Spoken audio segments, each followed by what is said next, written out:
Welcome to The Explainer. Today, we're unpacking what is absolutely one of the most stunning historic political shifts we've seen in recent memory. We're looking at India's West Bengal state, a massive, fiercely independent region that has, well, just experienced an absolute electoral earthquake. If you've been wondering how a seemingly impenetrable political fortress was finally breached, you are in the exact right place.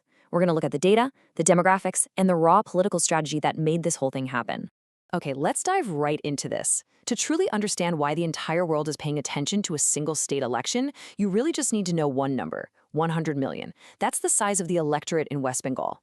To put that into perspective, that is larger than the entire population of Germany. When a political shift happens here, it's not just some routine local poll. It's essentially comparable to a major European nation completely changing its government. The sheer scale of this outcome is globally significant, and it's literally rewriting the political map of India. All right, part one, the Bengal breakthrough. To really wrap our heads around the magnitude of what just happened, we have to look in the rearview mirror for a second. For decades, Bengal was the great exception, stubbornly resisting those big national political waves. You know, political scientists have long noted that this state favors what they call hegemonic parties. Parties that don't just eke out an election win, but completely dominate the landscape for decades at a time. In nearly half a century, there's only been one major change of government here. The Communist Left Front ruled with an iron grip for 34 years, and that was followed by Mamta Banerjee's Trinamool Congress, or TMC, for 15. And now, the present. The Bharatiya Janata Party, the BJP, has finally conquered this stubborn eastern frontier. Moving on to Section 2, Anatomy of a Political Shift. So how exactly did they pull this off? Well, it wasn't some overnight lightning strike. Rahul Verma, a fellow at the Center for Policy Research, points out a really crucial detail. The BJP was already a major force in Bengal. For 3 successive elections, they were consistently hovering right around the 39% mark of the popular vote. Once they established that massive baseline, they really only needed, say, another 5 to 6% push to cross the finish line. And looking at the voting trends, they successfully mopped up over 44% this time around. But where did they find that final 5 to 6%? It really came down to a brilliant clash of strategies. For years, the incumbent TMC dominated, using this incredibly dense grassroots organizational network. But recently, that machinery kind of began to deteriorate. The BJP, on the other hand, lacked that deep regional machinery, but they compensated for it. How? By effectively weaponizing voter fatigue, translating the frustration with the incumbent into a much sharper language of Hindu consolidation. Political scientist Banu Joshi captures this structural breakdown perfectly. He notes that Banerjee's long electoral success rested on a delicate equilibrium between welfare and organization. But the very organization that sustained her for 15 years also became her Achilles heel. Basically, as the TMC's party machinery weakened, their welfare politics hit a ceiling. Voters simply began to see state cash benefits as routine entitlements rather than, transformative reasons to keep voting for the exact same party. Which brings us to Section 3, Demographics and Voting Blocks. So when welfare becomes routine, parties have to scramble to find new ways to build their social coalitions. And in Bengal, the foundational math starts with the Muslim population, making up roughly 27% of the state's electorate. This is a massive demographic block. In fact, nearly a third of the state's seats have substantial Muslim populations. Back in the 2021 elections, this group heavily consolidated behind Mamta Banerjee and the TMC. So walking into this election, the BJP knew they were starting with a significant demographic disadvantage in those specific areas. How did the BJP offset that built-in disadvantage? Well, political scientist Maidul Islam explains it like this. The BJP combined an aggressive welfare pitch with sharper polarization. It promised to double cash benefits while visible communalization consolidated sections of the Bengali Hindu vote behind the party. To break that down a bit, the TMC had traditionally relied heavily on women voters through cash transfers, right? Well, the BJP attacked that stronghold directly by promising to literally double those benefits. They paired that aggressive economic pitch with a broader cultural pitch to consolidate the Hindu majority.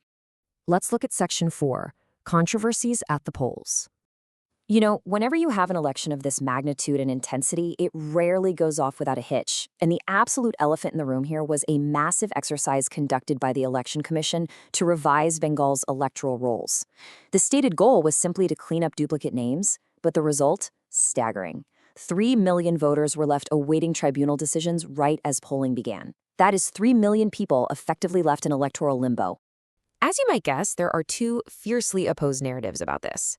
On one side, civil society groups and the incumbent TMC alleged a mass disenfranchisement exercise, claiming it disproportionately affected poor voters, minority voters, and migrant communities. On the flip side, the winning party pushed back hard. BJP leader Dharmendra Pradhan insisted this outcome wasn't about voter rolls at all. He claimed that voters, particularly women angered by law and order failures and TMC arrogance, had just organically and decisively rejected the ruling party. Interestingly enough, independent analysts point out that structural controversies alone just cannot explain the sheer scale of the BJP's surge. What also worked incredibly well was a tightly focused campaign centering on governance failures. Instead of just launching personal attacks against the popular Mamta Banerjee, the BJP ran a highly disciplined campaign. They relentlessly hammered the TMC on corruption scandals, most notably a massive teachers' recruitment scam, effectively turning the entire election into a referendum on governance. Finally, let's zoom out to Section 5, the national ripple effect. Now that we understand the how, we've got to look at the macro level. Conquering this stubborn eastern frontier changes the entire landscape of Indian national politics. Author Nilanjan Mukhopadhyay notes that this standalone conquest strengthens Prime Minister Narendra Modi enormously. But crucially, it's also a massive personal political victory for Home Minister Amit Shah, who effectively ran the campaign. Within the party infrastructure, delivering Bengal basically crowned Shah as the informal man of the match. It's very similar to how his profile skyrocketed after the party's historic win in Uttar Pradesh back in 2014. Which naturally leads us to a fascinating question and honestly something every political observer is thinking about right now. How does a Bengal breakthrough reshape the BJP's internal succession politics? Make no mistake, this is the massive long-term implication of this victory. When you evaluate the next generation power hierarchy within the ruling party, you have these major national figures, right?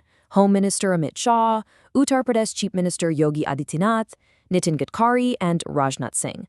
Political analysts argue that successfully orchestrating the defeat of the TMC in Bengal potentially places Amit Shah firmly ahead of his rivals. It strongly reinforces his standing at the very top of that list, positioning him as Modi's most likely heir apparent. So, what does this all mean for the future? For decades, Bengal prided itself on resisting the political currents reshaping the rest of the country. Now that this enduring regional stronghold has finally been breached, is this just the end of an era in Bengal or the beginning of a whole new phase in the Modi project itself? It's an absolutely historic shift, and the ripple effects are going to be felt across India for years to come.